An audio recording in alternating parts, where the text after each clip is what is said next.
horrific, racially motivated shooting at a black church in Charleston in 2015, waves of protests against monuments to the Confederacy spread across the country, sparking calls to rename a residential college named for Calhoun at his alma mater, Yale University.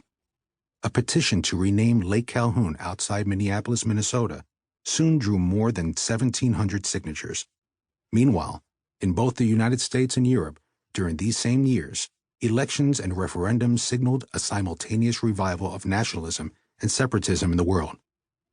Forces whose history in an American context is impossible to explain without reference to John C. Calhoun. Fame and infamy attached themselves to Calhoun early in his life and have persisted since his death in 1850. Born to Scots-Irish immigrants in the backcountry of South Carolina in 1782, Calhoun was educated at Yale and elected to Congress in 1810. He played a central role in the War of 1812, served as Secretary of War in the Monroe administration, and then as Vice President under two very different presidents, John Quincy Adams and Andrew Jackson. It was during his term as Jackson's Vice President that Calhoun drew on arguments first made by Thomas Jefferson and James Madison to craft his doctrine of state interposition, or nullification, provoking a showdown between South Carolina and the national government.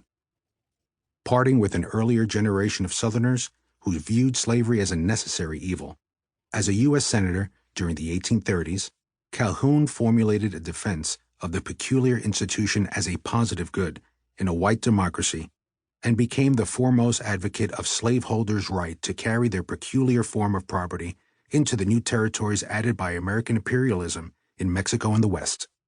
At the end of his life, in two of the most controversial and consequential political treaties in American history, a disquisition on government and a discourse on the Constitution and government of the United States, both published posthumously, Calhoun made the argument that every significant interest in a society should possess ironclad veto power in any legislative process, an idea that he called the concurrent majority.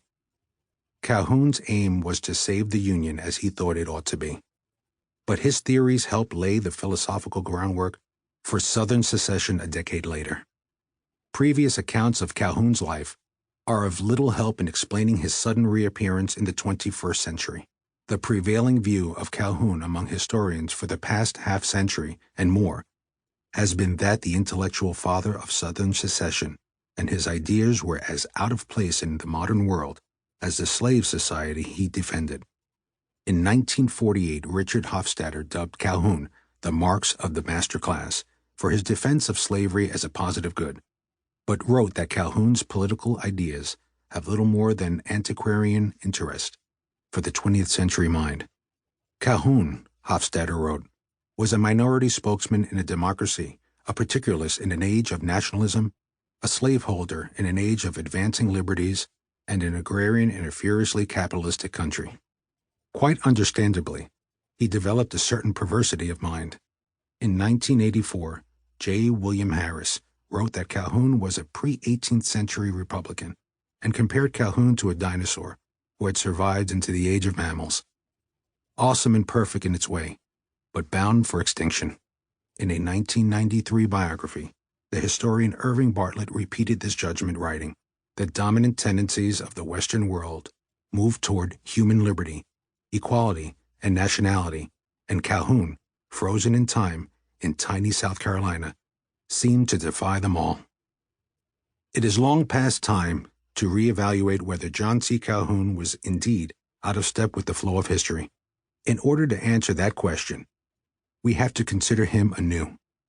It may be an uncomfortable exercise since, if done honestly, it will not confirm our comfortable preconceptions about him or about our history, just as we can no longer dismiss slavery as a pre-modern labor system whose influence was restricted to one section of the country, opposed to modernity and antithetical to capitalism, a past that has no connection to our present, so we can no longer dismiss John C. Calhoun as the dark foil of an inevitable American progress and freedom.